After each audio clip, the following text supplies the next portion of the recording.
Pakistan is a very wide and vast conversation to have. I'm pretty sure that Major Jan Tabassum is some great valuable information. I'm going to leave it open to all the panelists here today, and I would like them to talk about the wide framework of inclusion, privatization, leveraging opportunities, and most of all, startup funding. Thank you, sir.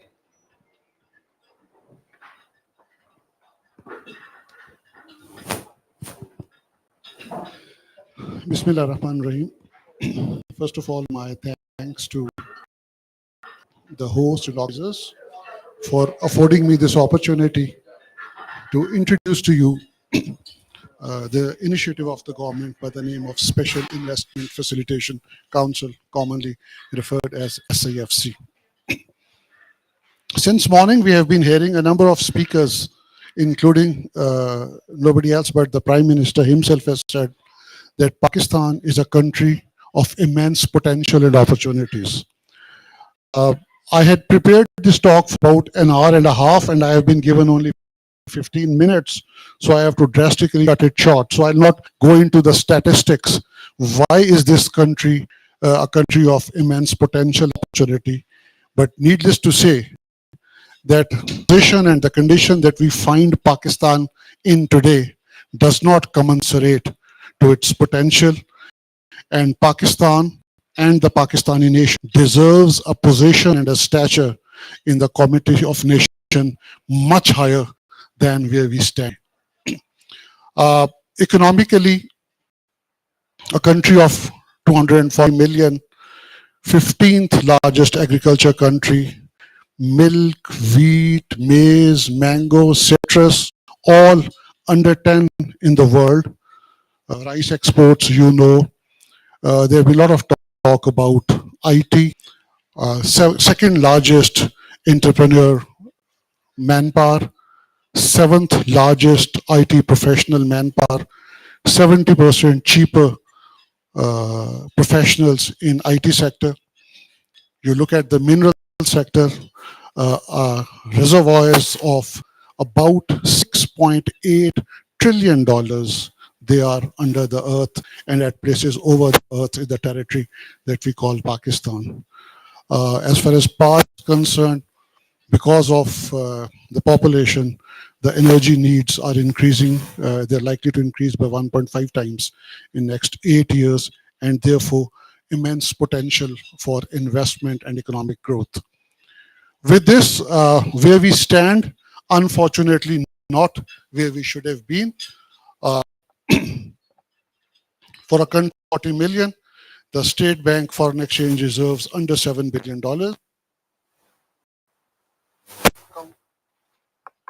Current account deficit of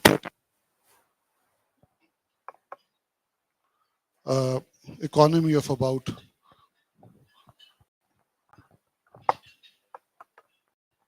$250 billion, a debt of about $128 billion, and resultantly what happens that every 4, 5, 6 months there is a balance of payment crisis. The leadership takes their aircraft and goes to some to GCC countries, some to China, some elsewhere, some to IMF. They want bailout packages, and that's where the destiny of a nation of 240 million people resides. A few months back, about 9 months back, a principal decision was taken that this is no more sustainable and we need to find a permanent answer to this. And a comprehensive plan of economic revival of Pakistan was chalked out. It had different strands. One of the principal strands of this economic revival was to get investments from certain countries, including China, GCC countries, and certain Western countries. And for this, a special body by the name of SIFC was created. The need for this special body was felt because whenever we went to anybody, we talked to any potential investor. And my extreme apology to some of the bureaucrats who are mostly sitting on the paper, on the table towards my left, but the literal words that some of the investors, especially from the GCC countries, say They said that we want to invest in Pakistan, but your bureaucracy kills us. And therefore, we don't want to come to Pakistan. And therefore, this platform was created as a single window platform so that we can hold the hands of the potential investors and then navigate them through the puzzles of bureaucracy, policy regulations, federal, provincial divide, etc., and materialize their investments. And this was a unique platform on the table. Both the civil as well as the military was represented. A number of questions are asked for this, and I'll be very happy to answer should you have any question that why military sits on the decision-making table of SIFC. The tasks which have been given to SIFC, it is to act as a single window, incentivize investments in Pakistan, make people aware of the latent potential of investments and economic activity in Pakistan, make sustainable, cohesive policy framework to enable investments in Pakistan, and steer them through, as I said, through the hurdles of federal government, provincial government, multiple ministries, multiple regulators. In addition to that, we were also tasked to steer the process of privatization of SOEs, and the added task which was given to SIFC was to increase the revenue that the state gets on yearly basis. So this is the ambit of tasks which was given to SIFC, and practically every sector of economy and every economic activity that takes place or fails to take place in the country has fallen under the ambit of SIFC one way or the other. The concept of SIFC was that we'll incentivize investment from our friendly countries, both government to government, business to business, government to business, or business to government, any structure that suits the investor. Pakistan will provide, as part of this whole concept, the infrastructure, whether it is the lands for agriculture, whether it is the natural reserves for mining, whether it is the technical human resource for IT, or the potential for energy. This was to be contributed by Pakistan. The investments were to come from different countries, governments and private businesses.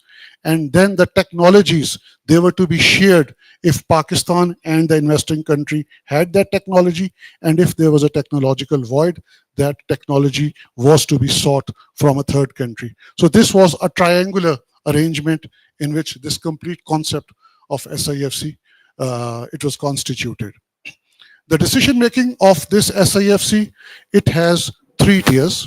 There is an apex tier, the highest decision making body, which is headed by the Prime Minister himself. Chief of Army Staff is represented on this platform. He comes by special invitation. And then all the federal ministers, the complete cabinet, all the chief ministers, all the chief secretaries, and all the stakeholders who are one way or the other related to the economic activity in Pakistan, they are part of the apex body or the apex committee, and that's where all decisions are taken. That's the first tier. The second tier below apex is the executive tier. It is headed by the Minister of Planning, a 3-star serving General Officer of Pakistan Army, who is Chief of General Staff. He co-chairs the executive tier, and then all the important ministers, all the chief secretaries, and all the federal and provincial secretaries, they are part of this executive committee. Under that, there is an implementation committee, which is headed by a special assistant to Prime Minister on government effectiveness, Dr. Jahanzeb. He's sitting to my left. I represent Pakistan Army at the implementation tier. And then we have a number of working groups, because we have 5 sectors which we are dealing with it right now. It is defense, it is information technology, it is agriculture, it is mines and minerals, and it is power and energy.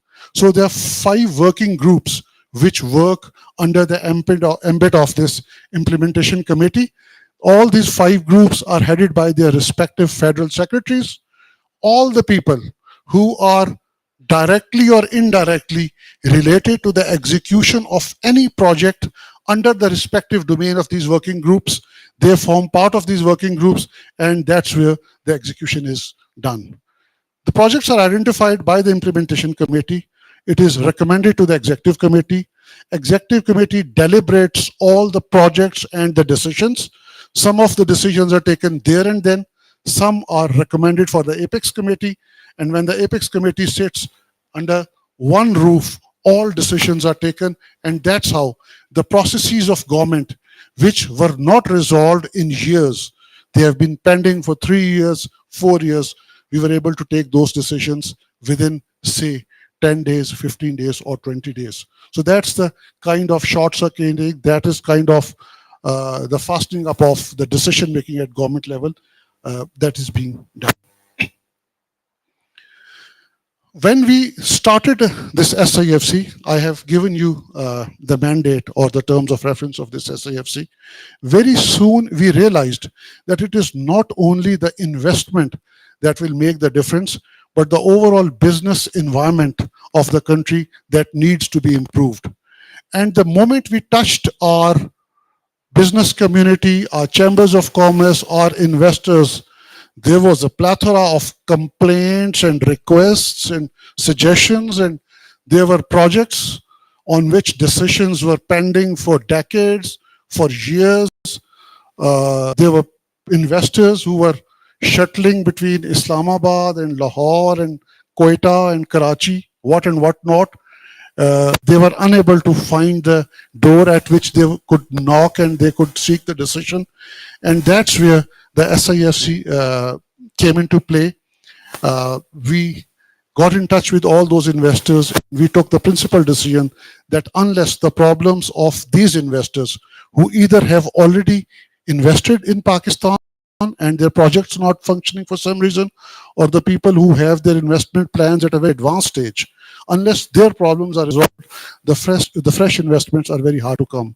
And principal major part of our effort right now at SIFC is dedicated towards resolving these problems. I said that there are 5 sectors that we are dealing with. Because of the paucity of time, I will not be able to cover the details of every sector. One is defense. Pakistan has a fairly big defense infrastructure, and some of the countries, especially the GCC countries, they were very interested in sharing the defense technology and the defense hardware. So a working group is working on that. Mines and minerals, I said that Pakistan has a potential of about $6.8 trillion. Bulk of it is either in Tharkol or it is in Chaghe district. You have heard a lot about Rekodek. I'll not get into the details, how we messed up with Rekodek, and now, alhamdulillah, it is making very good progress. Pakistan, which is primarily an agriculture country, 24 million hectares of cultivable land. We import wheat, we import sugar, we import urea, we import pulses and what not. So we want to make Pakistan from a food dependent country to a food surplus country. So that was the purpose of it.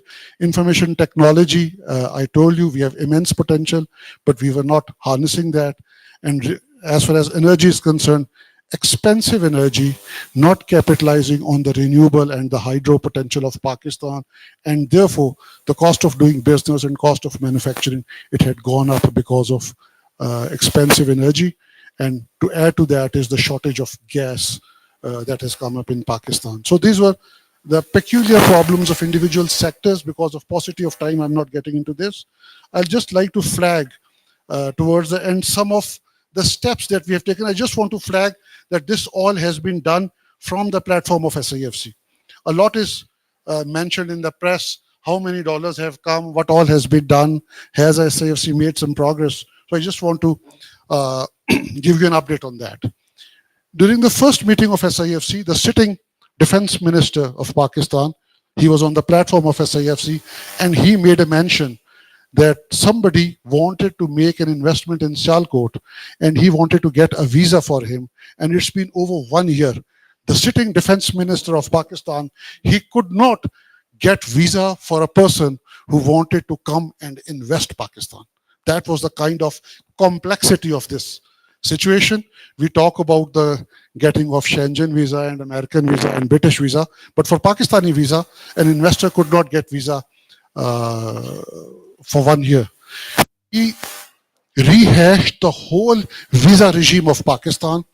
And now, Alhamdulillah, SIFC is authorized. Anybody who comes to SIFC and asks for a visa, on the recommendation of SIFC, gets a visa within 24 hours. And he need not go to anybody, Ministry of Interior or anybody, contact SIFC if you want a visa for Pakistan for any investment related projects. It would be given to you within 24 hours. Secondly, any investor who comes to Pakistan, they were very wary of the dispute resolution mechanism because nobody wants to go to the lower courts or high court. So the first dispute resolution mechanism, they would go for international arbitration. And honestly speaking, we did not have an answer because there were cases which were pending in high courts. Imagine how long. For 14 years. For 14 years, an investor could not get decision from the High Court of Pakistan. So now an investment ombudsman has been appointed. After mutual negotiations, that platform is available, and some of the disputes which would be able to resolve at that stage, not only that the disputes would be resolved, it adds to the confidence of the investor that some domestic dispute resolution mechanism that exists. There has been a long-standing demand of Exim Bank in Pakistan, which should focus only on exports and trade. Within span of 6 weeks, Exim Bank was created. It is up and running and it is functional. And our thanks to the Ministry of Finance and State Bank of Pakistan, the pace at which it was done, it was a huge facilitation to the SIFC that was done by the State Bank of Pakistan. Profit repatriation. There were a number of companies who had invested in Pakistan, but they could not take their profits back home. And this was a major dissuasive factor for the potential investors. On our special request, a lot of efforts were made. Situation has not been 100% resolved, but I would say it has been 70 to 80% resolved. And now most of the profits which the foreign investors earn, they're able to repatriate it to their countries. IT related, there was an issue of retention of their profits in foreign exchange. On the recommendation of SIFC, that has been increased now from 35 to 50%. And we think that the data which is coming out, and there has been a substantial jump in the IT-related exports of Pakistan. One of the contributing factors is this increase in the retention ceiling from 35 to 50%. National space policy. This was stuck for the last 20 years. For the last 20 years, Pakistan as a state and Pakistan as ministries could not decide on a space policy. SIFC has got that policy approved in 1 month. That has been approved. The rules are now being finalized, and this will open for Pakistan an whole avenue of Starlink, internet and communication and such like facilities. It was stuck for 20 years. 5G, I was just having a discussion with the technical professionals of Jazz. They have a difference of opinion, which we'll try to resolve. But we took up from the platform of SIFC that we must roll out 5G facility in Pakistan at the earliest. 5G was stuck because of a stay order from Sindh High Court for the last 12 years. And that stay order from High Court has cost Pakistan about $1.1 billion. So now that stay order has been evicted, the spectrum is available, and Pakistan is all set to roll out the 5G spectrum. Obviously, some of the technical details which is beyond my competence to comment on, that would be resolved by the concerned stakeholders. Coming over to agriculture, I said Pakistan is basically an agriculture country. 9.8 million hectares of land is available in Pakistan. The water is available. But because of non-development of land, and the massive criminal misuse of freshwater resources of Pakistan, that 9.8 million hectares of land could not be put to use. Within the last 5 months, almost 1 million hectare has been prepared. First maize crop we have harvested and 100% exported out of Pakistan, and now the second crop, which is wheat, has been sown on that 1 million hectare. And within next 5 years, inshallah, 7 out of this 9.8 million hectares, this will be under cultivation in Pakistan, and that will inshallah make Pakistan a food surplus country. Despite being an agriculture country, the per hectare yield of Pakistan is in most of the crops is below India, below Bangladesh, below most of the regional countries. If we increase this yield by 15%, we will become a net deficient, from a net deficient to a net surplus country. For this, a number of steps have been taken. The old traditional flood irrigation techniques of Pakistan, they are now being changed to modern techniques. All the new areas which are now being brought under cultivation, nowhere it's by law not allowed to have flood irrigation. It is all now modern techniques. Pakistan's seed policy, the first seed policy, is in the very final stages of implementation, and the massive misuse, hoarding of seed, and non-authorized seed resulting into low yields, that issue will be addressed. And inshallah, come 6 months in Pakistan, it will be all certified seed which can be traced through the QR code, and no illicit or no, I would say, wrong seeds, they would reach the farmers. Urea, in Pakistan, there is a simple formula: from north to south, put 2 bags of urea and 1 bag of DAP per acre, irrespective of what kind of a soil you have, what is the problem. For this, a state-of-the-art system by the name of LIMS, Land Information and Management System. It's a satellite-based system. Uh, it has a whole force of people who work on ground. They have a tablet on their hand. They do the soil analysis. Complete data is uploaded, and every farmer, he can know that how much of organic matter, what is the condition of soil, what is the weather forecast for coming days, when should he sow the crop, so on and so forth. So now state-of-the-art information is available, and we hope that it will contribute in a big way in increasing the per acre yield of Pakistan. I talked about Recodec, huge potential, but there is no connectivity. There is no road, there is no rail, there is no water. So by the kind courtesy of the planning division, presently being headed by Dr. Jahanzeb Saab, a complete master plan has been chalked out in which all these facilities are being extended to Chari district, and despite all financial constraints, maximum money has been made available for these projects of immense national importance.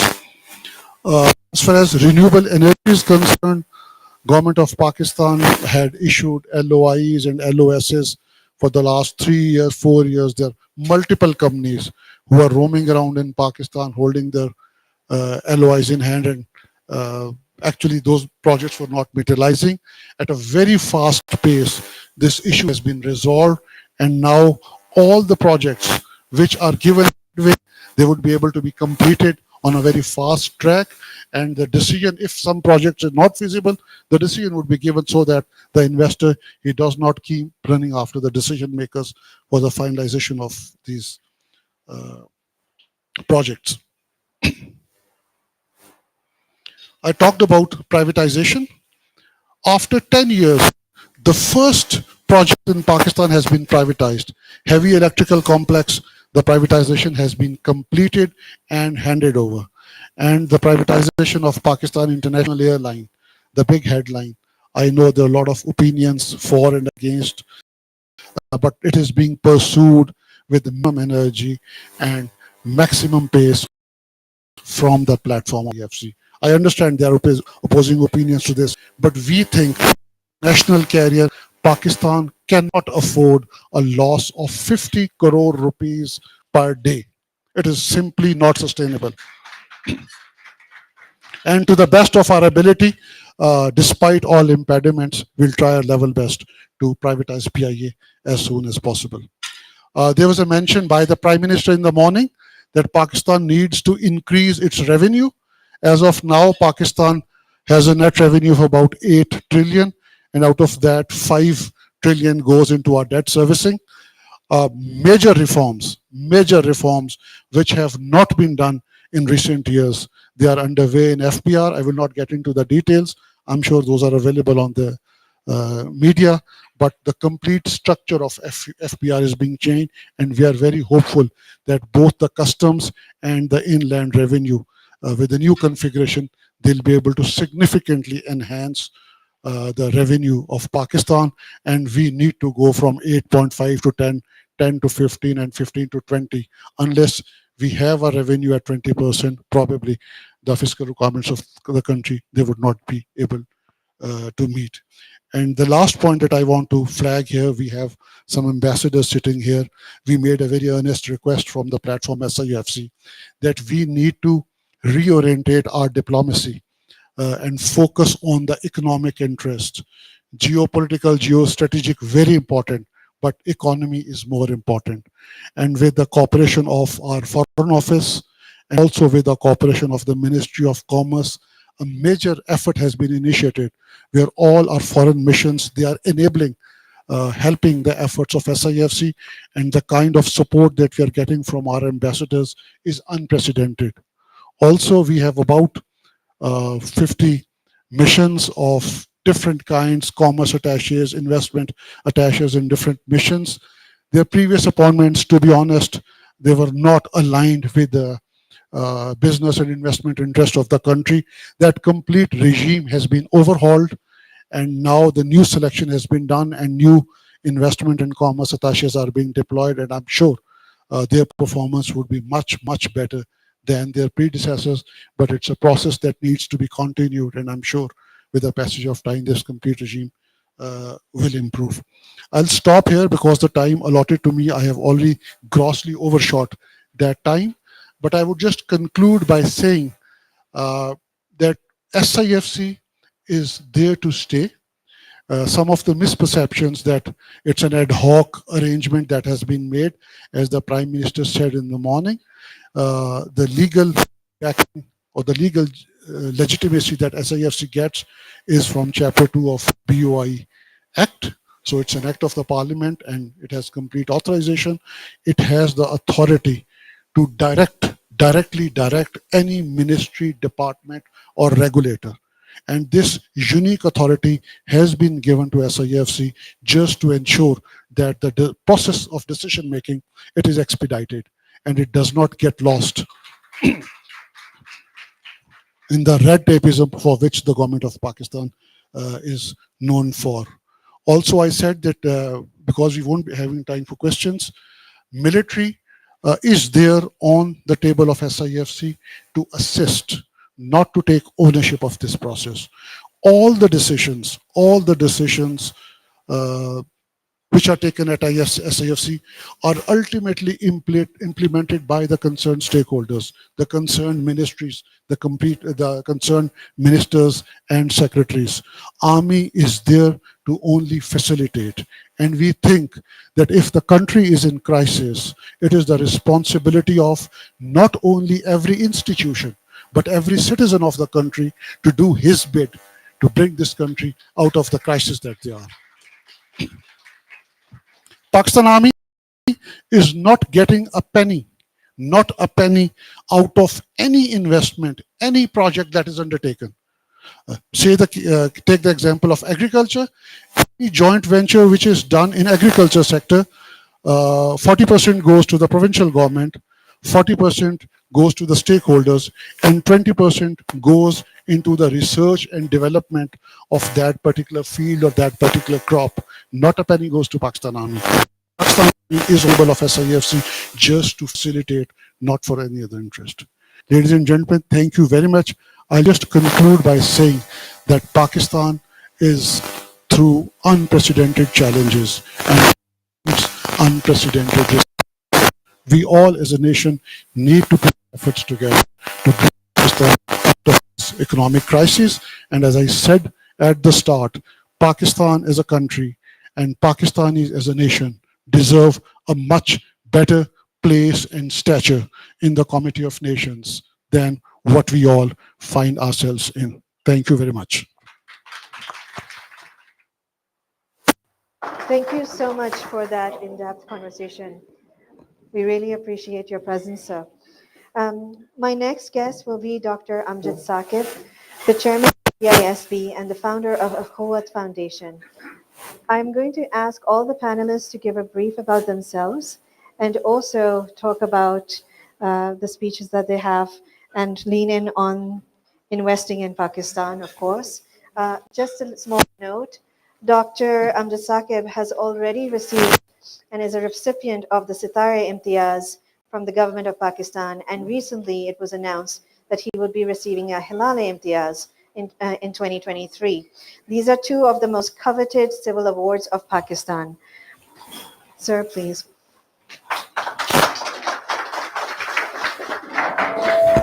Bismillahirrahmanirrahim. Thank you very much for this kind introduction and for the invitation.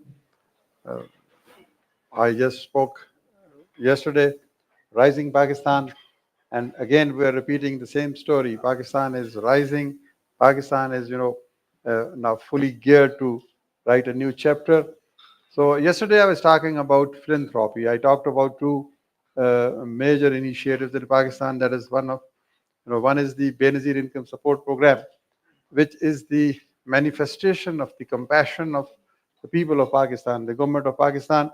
This is one of the largest programs in the world, which are promoting social safety net.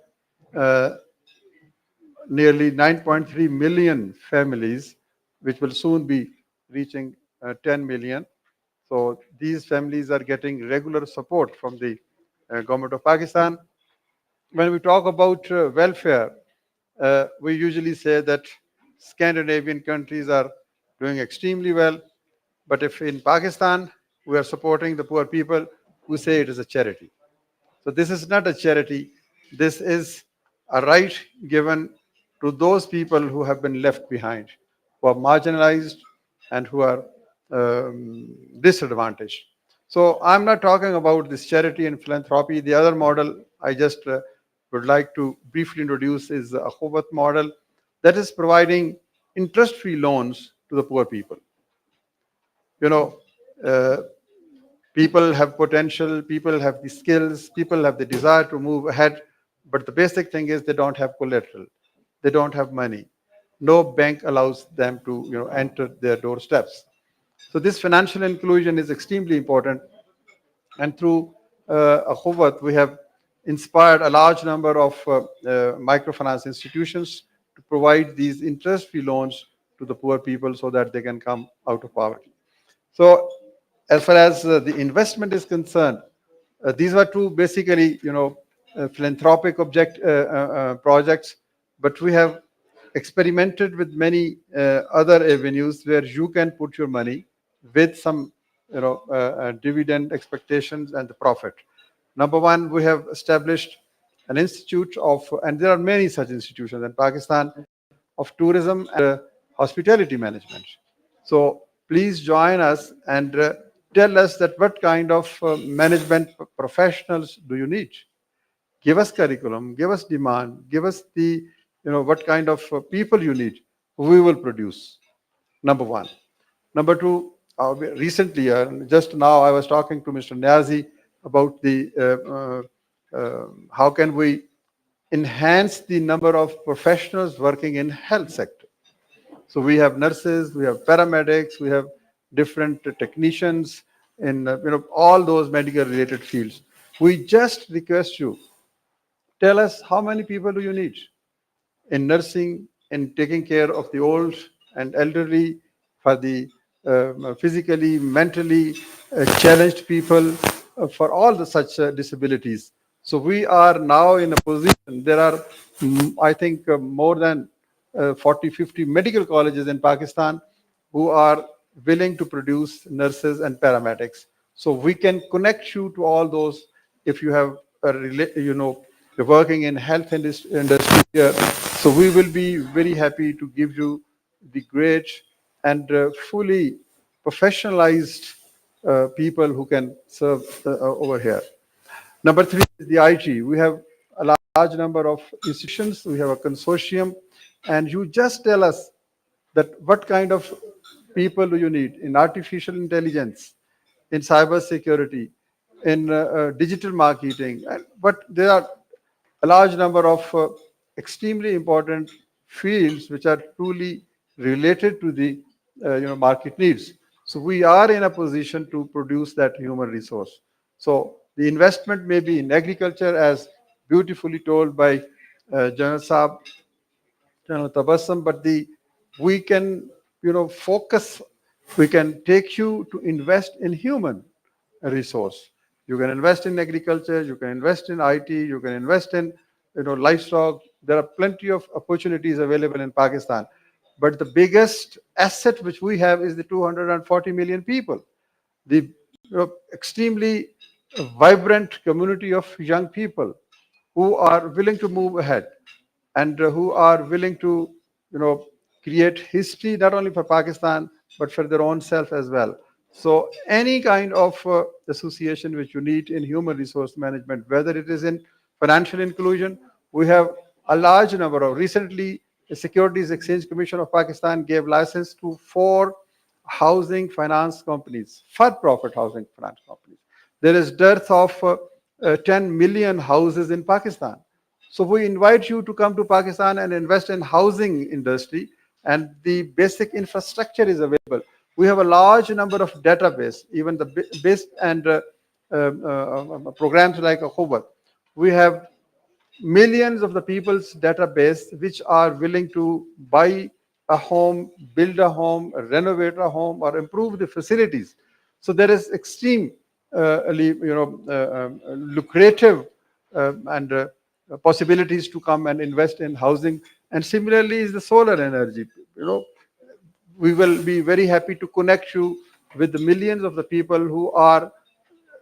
We have been able to include them through financial inclusion in all these things. So the solar energy is another avenue where you can invest. So I have been given only 4 minutes, and these minutes are, I think, near completion. But my story will continue. I will just request you that investment in human resource is one of the best investments. So if you need good human resource in health sector, in IT sector, in education, in finance, whatever the need you are. So we will be happy to shake hand with the SIFC and connect through this collaboration. We will be happy to be a part of that big effort. So thank you very much, ladies and gentlemen. Pakistan is waiting for you. Most of you are from Pakistan, and love for Pakistan is in your blood. So now this stage is set, and all your investments will be protected, safe, and inshallah, together we will be able to make Pakistan a better place and the whole world a better place to live in. Thank you very much.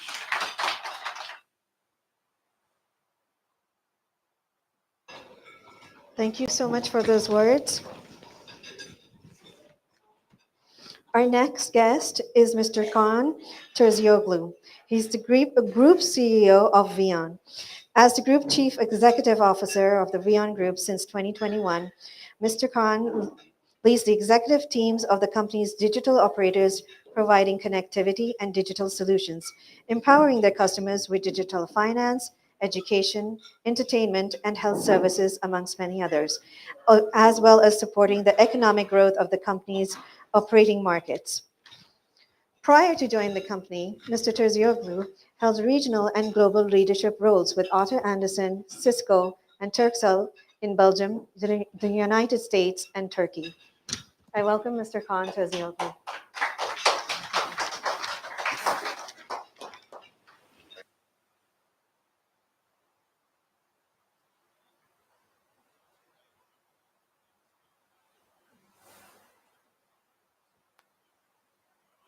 The question in your minds, what is this Vion?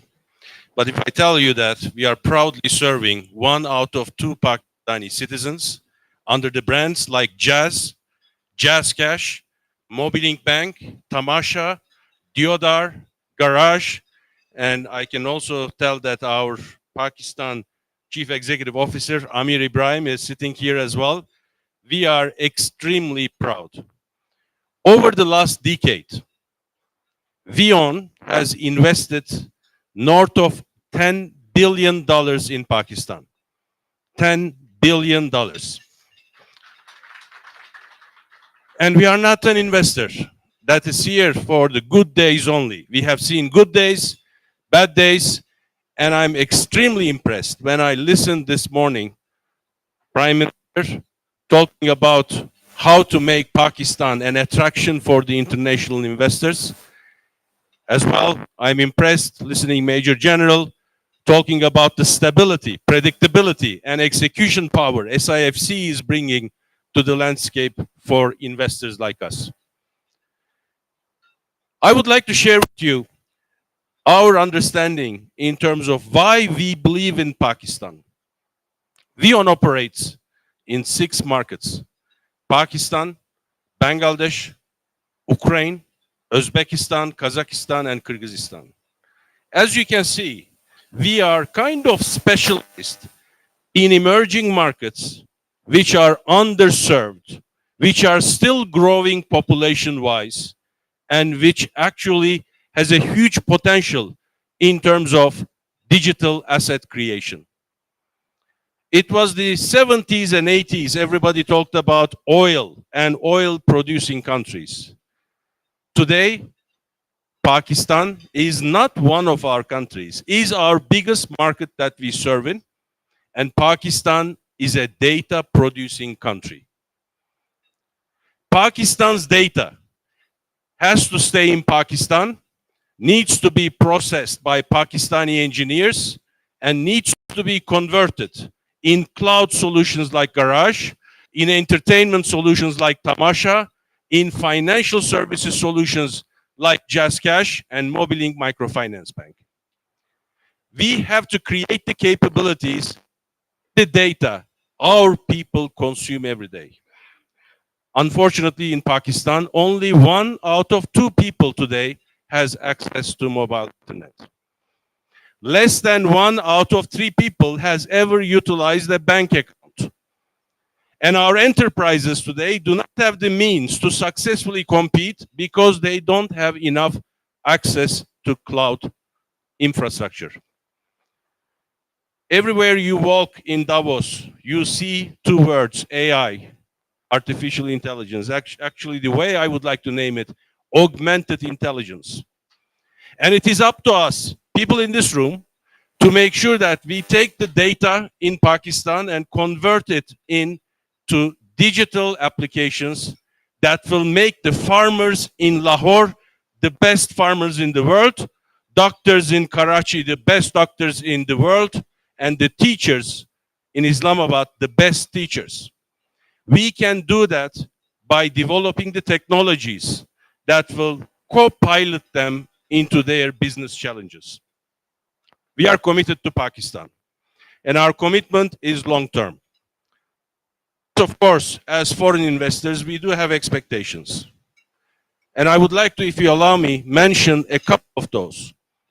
I was extremely happy to hear from Major General that the path for repatriating dividends and profits will be open for foreign investors. I'm also extremely happy to hear that there will be ease of bureaucracy when it comes to establishing new businesses, getting work permits, and getting visas. It's also very important that we work together to make sure the necessary regulatory environment exists to improve our infrastructure and to make sure that the data sovereignty of Pakistan is achieved. Ladies and gentlemen, as VEON, we are very proud of our company and operations in Pakistan. I would like to thank you for allowing a company like us to invest in your country. And I can commit to you that we are going to be the ambassadors of Pakistan everywhere in the world, inviting investors to come. Thank you very much. I hope I save you some time.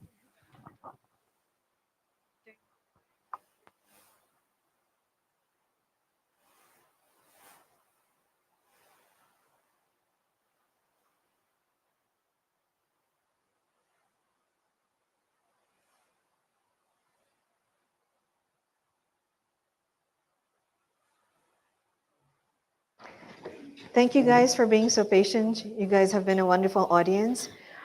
Our next guest is Mr. M.A. Zaman, the chairman and CEO of 6G Digital.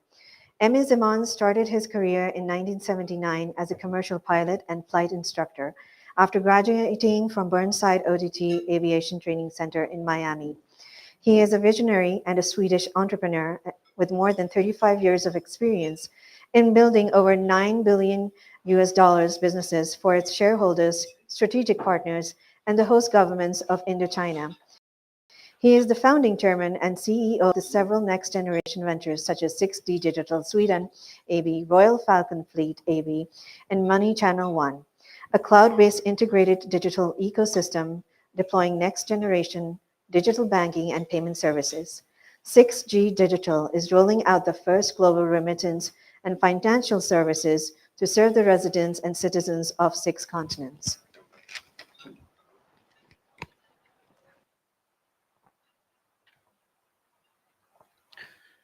Honorable Mr. Vikram Sehgal, Excellencies, distinguished guests, it is my distinct pleasure to be able to stand here and speak in front of you. And I find it's very difficult to say something new after listening to so many distinguished guests. I was so thrilled yesterday listening to Resilient Pakistan, listening to the Legacy Pakistan, listening to the Pipeline Pakistan, creating opportunities for a lot of people. But the story I loved yesterday was the 10 million bank account over the last 2 years in Pakistan. Everything in our life starts with a vision. We stand here before you and salute Mr. Ikram Sehgal's belief 20 years ago, come here in Davos and trying to promote Pakistan and dedicating his time to help banked the unbanked. My company, 6G Digital, my previous company, Millicom International Cellular, we have been very focused in building mobile telephony back in the 80s, 90s, and 2000s. In fact, my company was the world's first mobile telephony company, launched in 1981 in Sweden under the name of Convic. And then actually the second company we built was called Vodafone. In fact, the 2 first mobile phone company in Pakistan, Pakcom and Paktel, was also built by us. And across the border, Airtel, SkyCell, many companies, all in all about 135 telephone companies, including 22 first telephone companies in Russia was built by us. So we understand infrastructure means something very important. Back in the 80s and 90s, building mobile telephony company was a game changer. But if we look at today, 2024, banking the unbanked, Mr. Sehgal and his son's journey is definitely the game changer. And the best, what I heard over the last couple of days, that the Pathfinder VRG, the initiative they have, this is not only a Pakistani initiative. This could be cut and pasted around the rising economies of the world. And that's the best part. So Pakistan, in fact, could be in the forefront of helping tomorrow's economy. We stand here in Davos And we hear two main words, two buzzwords in the city. Number one has been war and rebuilding the trust. And number two is AI. Now, AI means many things into many people. War means many things. But if we look very deep down in core of our commitment to the world, I think the most important things are happening in the world today is the gaps between the rich and poor are getting bigger and bigger. It's between the have and have-nots are getting bigger.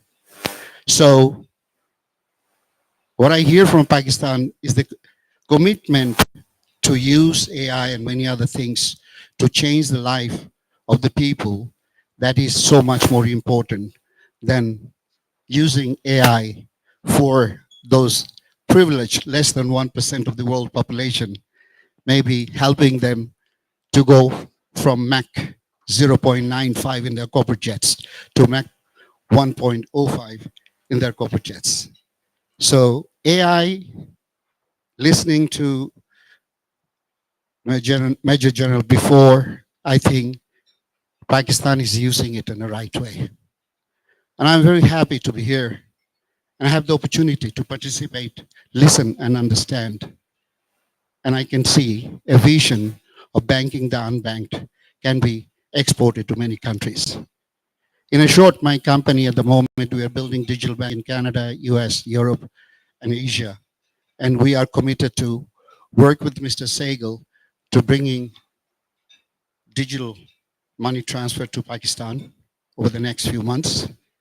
And recently, my company is also in the process of bringing in NVIDIA powered, artificial intelligence powered digital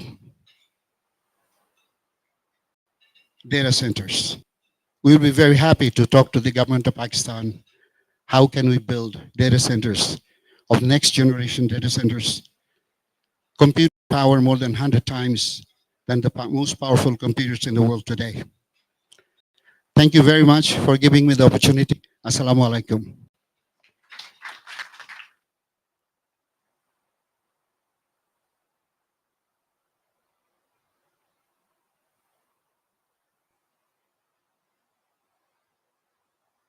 Thank you, guys. I'd like to invite the co-chairperson of the Pathfinder group for the concluding remarks.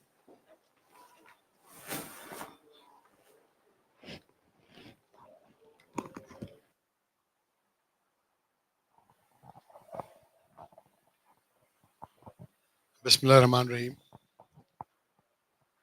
I think the journey of 20 years promoting Pakistan is worth it. To see regulated, no-nonsense, indiscriminatory approach that the Strategic Investment Facilitation Council will provide. It makes a great difference. There are a lot of frustrations one goes through in tackling with the bureaucracy. Myriad numbers of permissions that you have to get.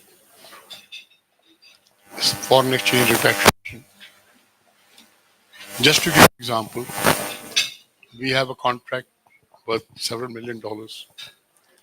We are not allowed to keep a penny of it. We have to buy equipment from outside. We have to buy a lot of other things from outside. Obviously, we then have to go through other vendors, etc., where very easily we could buy it. So these are very antiquated systems. And let me start backwards, start with Mr. Zaman. Of course, you heard one of the early investors into Pakistan. And of course, his major this thing is about into China and all the work that he has done in Vietnam. But I think what is important for us is that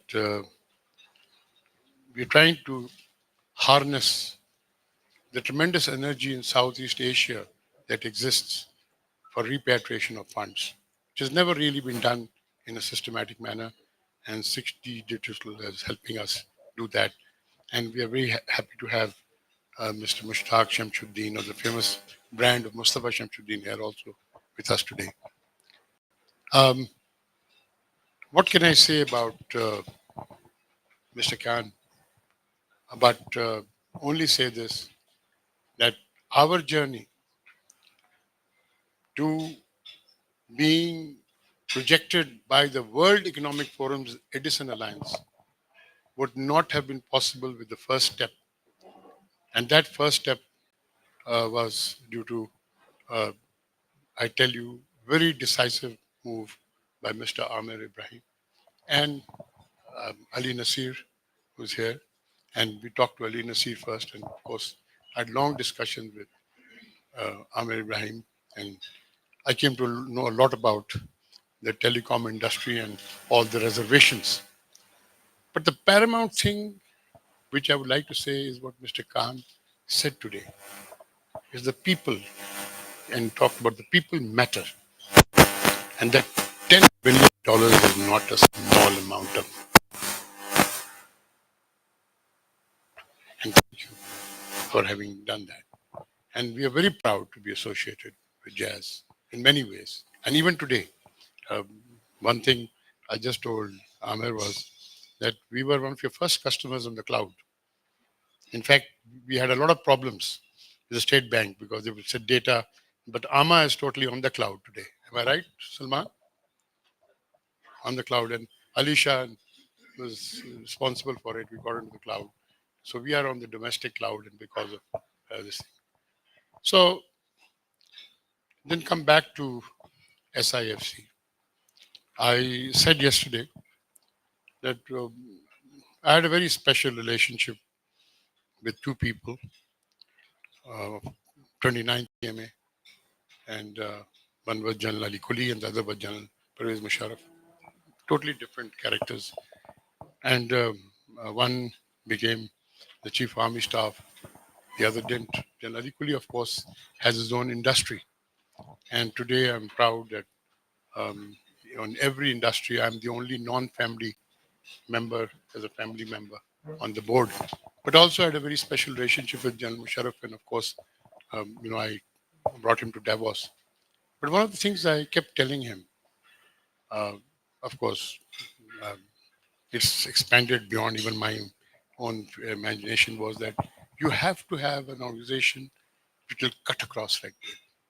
Unless you do that, the investment won't be possible. And you heard General Tabassum speaking. I had actually never met General Tabassum before. In fact, none of my other people had. General Kani, here. Kani is here somewhere. Right there, he and Colonel Adnan went to see him, just met the secretary. We've been talking mostly to Colonel Ali Umar. But I'm so glad that SIFC came to Davos, and in the center of, let us say, ground zero of economic activity, Davos is the ground zero of economic activity. The center of the thing, they could project that this is what Pakistan is, and this is what we can do to ease the investors coming into Pakistan. It's very important. You have to give the investors confidence. You have to give them the feeling that, if I invest money, I'll get a good return on it. And if I get a good return on it, I may be able to repatriate my profits. So I think that is very important. And I know I'm only sorry that we had only limited amount of time. But we could talk a little more and with the help of charts and graphs. But I'm sure he will do it somewhere in the future. And of course, let me tell you that I've already had one of my good friends, Michel Molinari, who's not too well, came yesterday especially to Chansol, and of course talked to him briefly, but also that other people here sitting here want to talk about it. Mr. Justin Ho is here somewhere. Justin. Well, Justin was also supposed to have come, and he is talking about bringing railways, with a big Chinese firm, right? I know for a fact that um, Western countries are interested. We had a project which we brought in about 7, 8 years ago, which went nowhere because of this roadblocks everywhere, which was basically what they were talking about: Karachi to Gwadar BOT and railways, and then a BOT on the main line right up to Quetta and Chaman. But the point is, there are many things which can be done, not necessarily by us. But the point is, somebody is there who must be able to keep the door open for you. And that, I think, is very necessary. And I think the best I can say it, because I, uh, been in the army, is that, you can do any amount of electronics, but you require the boots on the ground to kick open the door and get into the hut, right? And that boots will SIFC will provide to ensure that the investor gets a fair return on his investment. Thank you, everybody.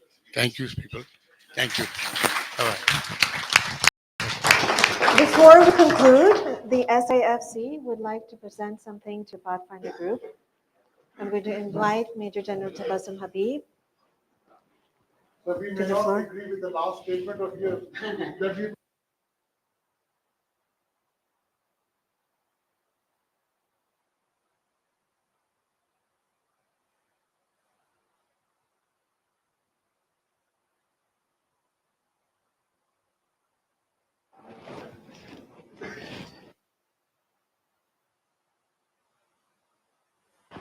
Thank you, ladies and gentlemen. We've got dessert now, and that's even better. And you guys can talk to each other. Thank you so much.